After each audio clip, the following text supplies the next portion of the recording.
Hey you guys, and welcome back to my channel. Well, first, before I can go there, let me just tell you where I'm at. Right now, I am at my son's chess practice. What is that? Recording? Oh, hubby's calling me already. Hold on, guys. I'm going to go ahead and do a part 2 of this video because I just really quickly want to give you some quick information about how you can help your kids with their homework. I wrote it down so I don't miss anything. So I'm going to read what I wrote so that I don't go on a rant or off topic. Okay.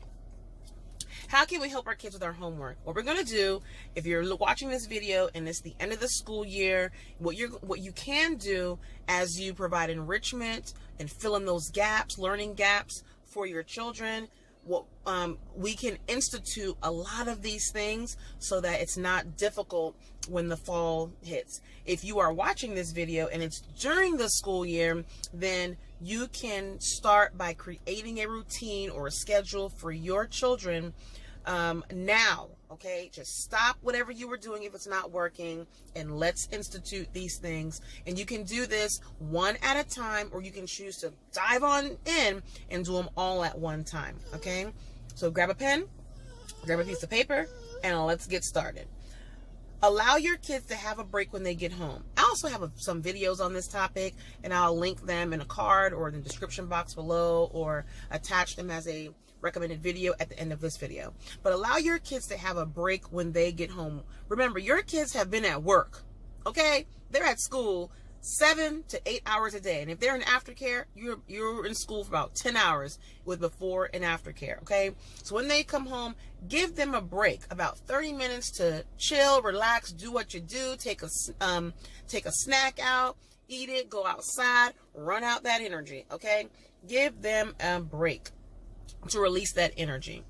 Let them do something they enjoy for about 10 minutes, okay? So during the break, they are putting up their book bag, they're eating a snack. My child, when he came home, he wanted to take a shower, so take a shower.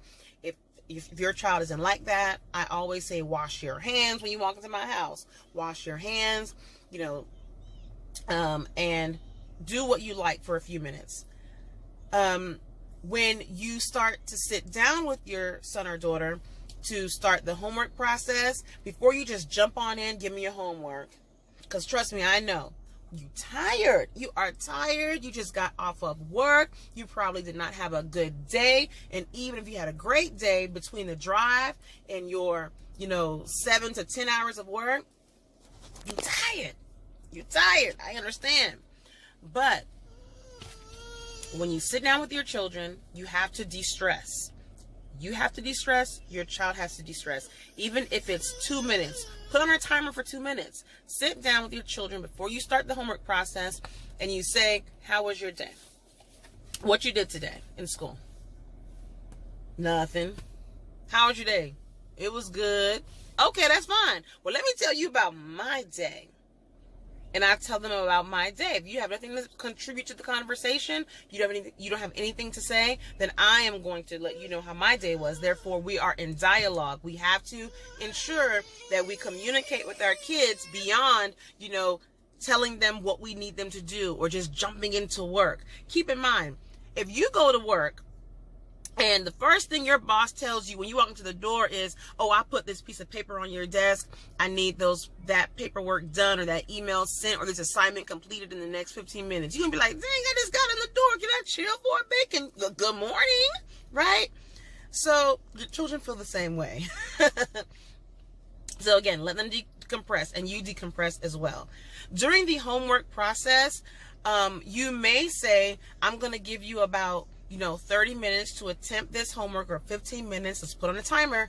The second time I said timer, which means in the homework process, start using timers, microwave timer, oven timer, a timer on the computer, the cell phone, whatever. Put on a timer because helps the children know I am not about to sit here and do homework all day. I know it's for a set period of time. I may do 30 minutes now, 30 minutes before bed, but the whole point is I know I'm not going to be doing this all day. It's for a set period of time. This works great for your children who are in elementary school and middle school. High school, not so well, because they should be independent, doing all that homework on their own.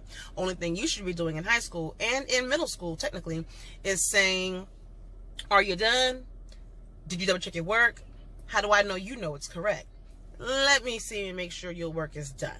Okay? But in elementary school, timers work great. And this is also teaching them habits. Your habit training, helping create structure as well. I keep looking here, which is my phone, and here, which is the camera. So regardless of which one I'm doing, bear with me.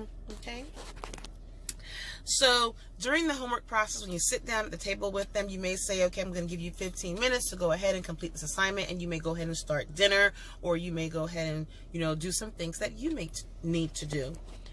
And that gives them an opportunity to practice independence. And you can say, don't ask me any questions. You have 15 minutes. Put your best foot forward. Effort. Okay, if you don't know it, skip it and go to the next one, no problem. But I want to give you some time to think about the homework and where you think you should start, how you think you should complete it, right? And again, that gives everyone the opportunity to have some time alone to do what they need to do. When you sit at the table with them, during the process, you want to give them praise. You want to give them kudos and high five. You want high fives. You want to motivate them during this process, okay? But don't be fake about it, because kids know when you're being fake. Oh, good job. Oh, yeah, 2 + 2 is not 5, but good job. You tried. No, we're going to be real. We want to be authentic about it. Okay. So just don't forget to give them praises and high fives and tell them great work, good job, if it is indeed good job and great work. And if it's not great, you can say you can do better than that. The way you are forming those letters are sloppy. So we're going to erase this and we're going to rewrite it. And then on the weekend, what I'm going to do is I'm going to help you practice your handwriting. But right now, we're not going to practice handwriting, but I expect it to be precise. Things don't have to be perfect, but it has to be precise, legible, okay?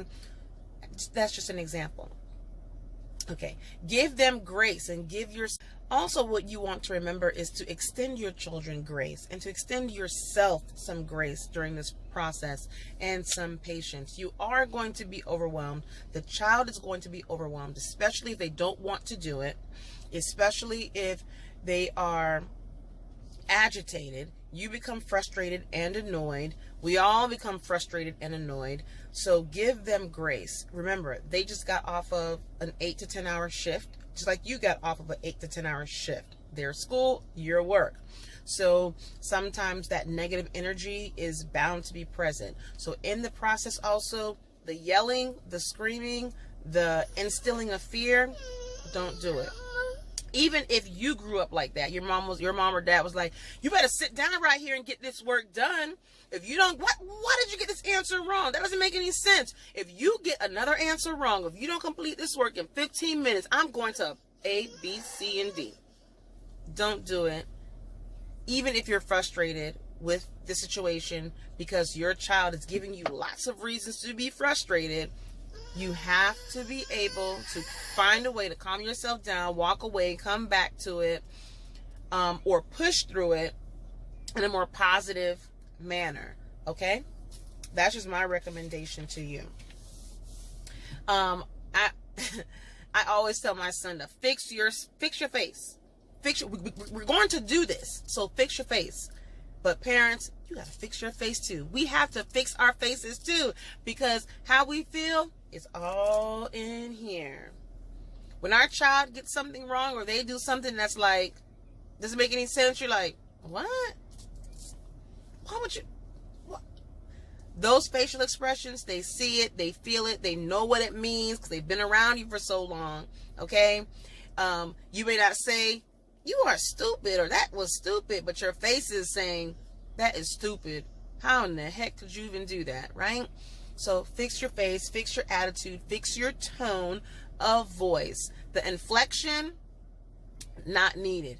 It doesn't mean you can't be firm. You absolutely have to be firm with your children. Do not let them walk over you. Do not let them manipulate you or the situation. Okay? The tears are also they're bound to come as well. Don't allow that to manipulate you or the situation to saying, you don't have to do your homework right now. It's okay. We're going to turn that in the way it is. No. You have to be firm, but watch your tone in terms of how you make your children feel when you may unintentionally instill fear in them, or your tone you may say things in a way that makes them feel like you think they're dumb or stupid. Don't do that. Try your best to be intentional about not doing that, right? Look within and how we talk to people and how we respond to situations and to people, okay? Let me see what else I wrote here. And also, I'm not telling you not to discipline your children. You can discipline how you want to. However, when you choose to discipline because of schoolwork or homework or educational type things, please put everything into perspective. Put everything into perspective. Choose the right consequence for the situation. If your child, for example, is sitting there and he is not participating in the homework and he's just being hard-headed, he just does not want to do it, he's not talking, his arms are folded, he's like, I'm just not gonna do it, I don't want to do it. First of all, if your child is to the point where they can talk to you like that and just fold their hands and sit down and say, I'm just not gonna do it, nope, I don't feel like it, I'm not gonna do it. And what if your child the Caribbean just came out on me. If your child has that type of attitude and they have not already been checked, you have to look within and ask yourself, how did it even get to that point? Why does my child feel as though it's okay to, one, have that type of attitude in my presence in front of me while I'm speaking to him and think it's okay? Address that. That's a different video that I'm not about to do because everyone disciplines their kids differently, but you need to check that because it only gets worse with time, okay?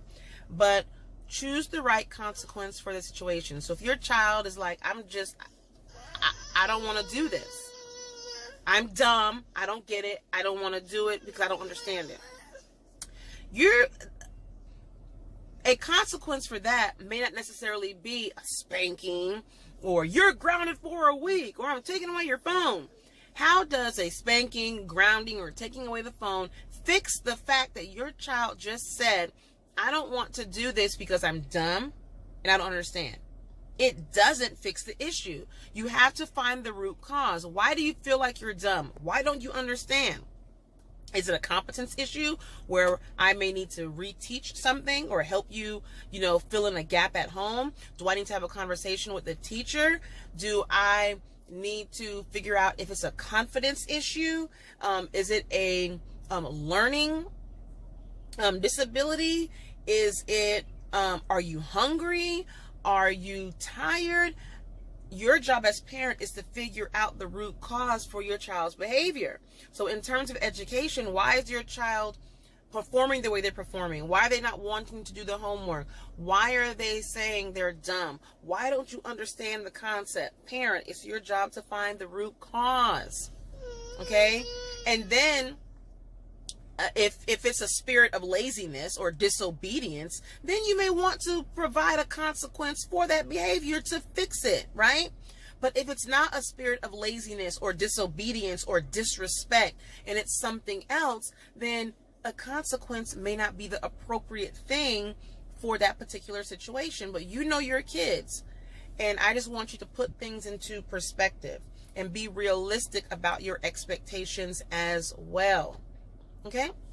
Also, don't do your children's homework. I'm telling you, when my child was in school, there was many of times where I said, just give me that paper. I just want to do it for you. But we can't do that because you're cheating yourself and you're cheating your children out of an opportunity to learn. You're cheating your children out of an opportunity to persevere through something they don't understand. You're cheating your children out of an opportunity to build character, because when we don't understand something, when we find something difficult, we're going to learn what pushing through and persevering through means. And that means and looks very different for each child and for every family. It just depends on what's going on. It may mean increased focus time. It may mean being more creative in the approach that we take to fill in a gap or to teach you something.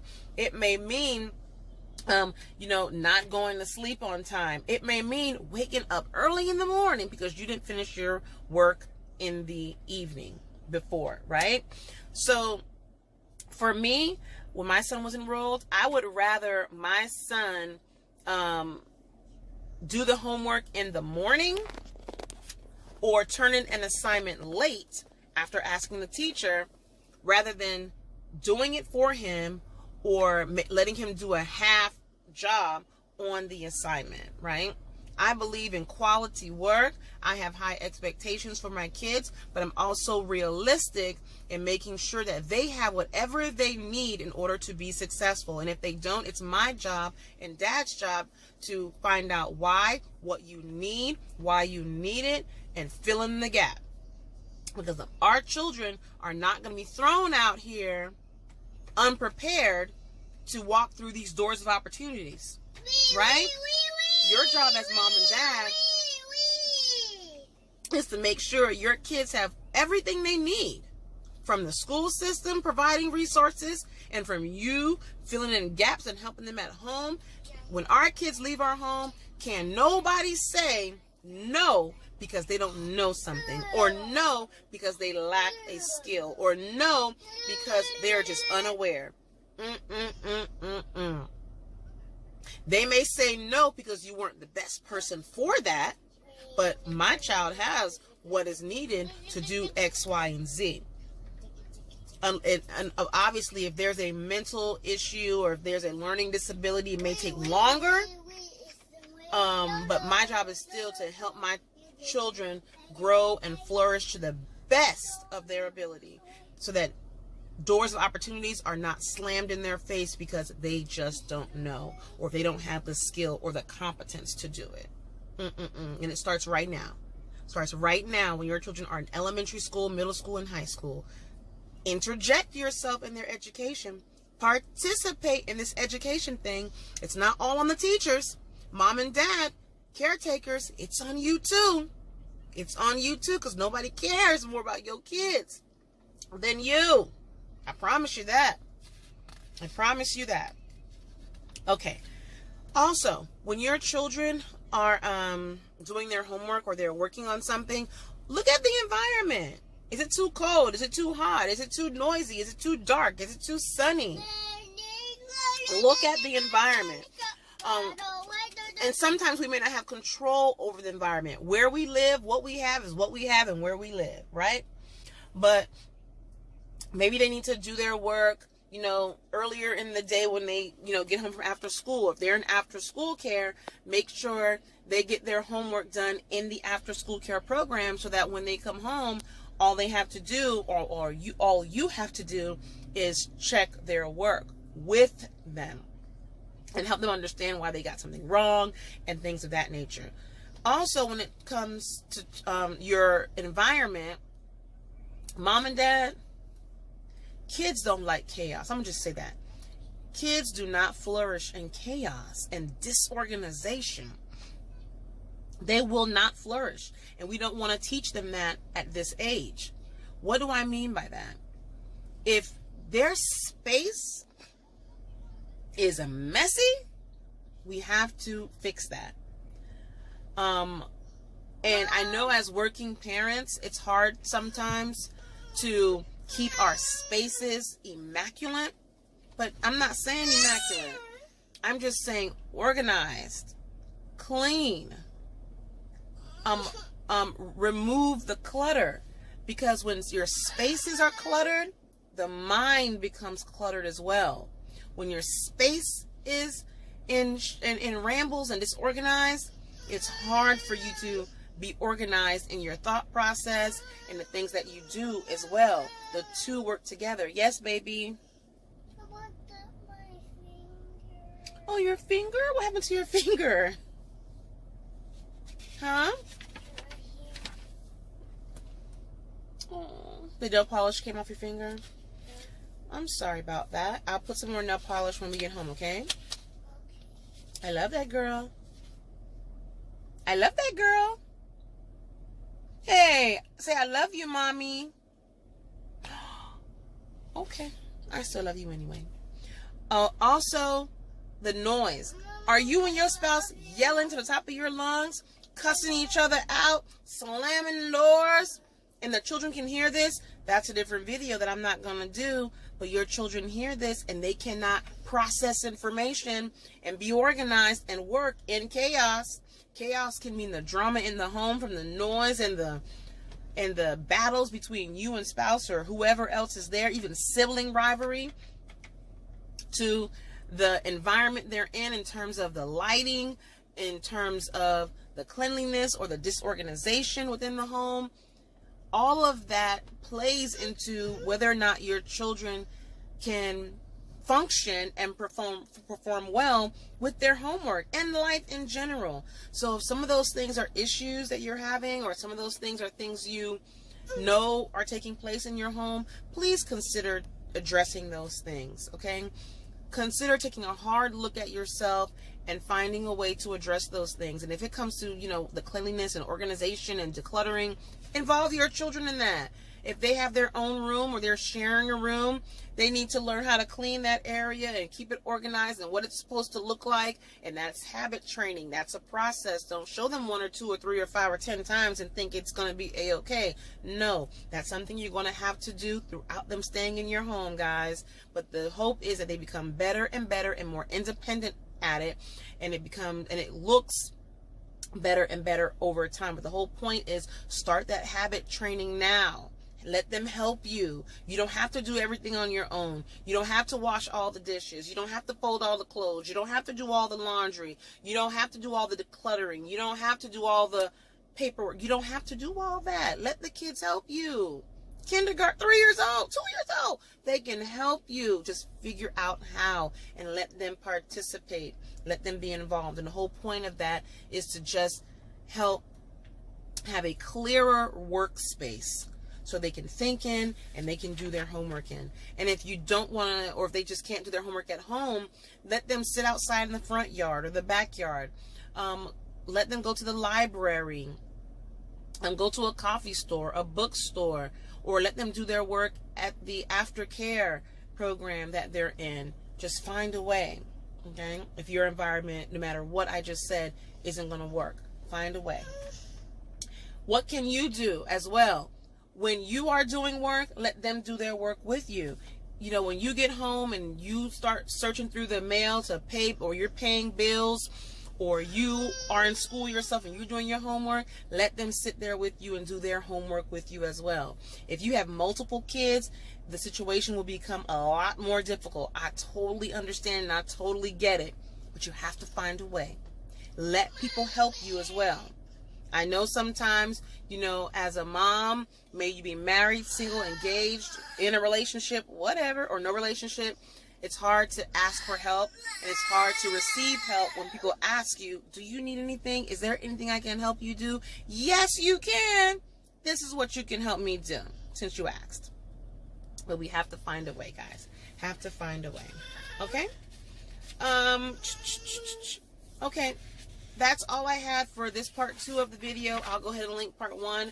Again, I have so many other things I want to share with you guys, but I'll do it over the course of the summer. I'll pop on in and talk about various subjects that come to mind that I want to share with you guys.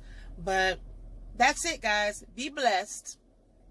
If you're watching this if you're watching this video, you're a homeschooler. Hopefully some of these things that I've shared you can find interest in.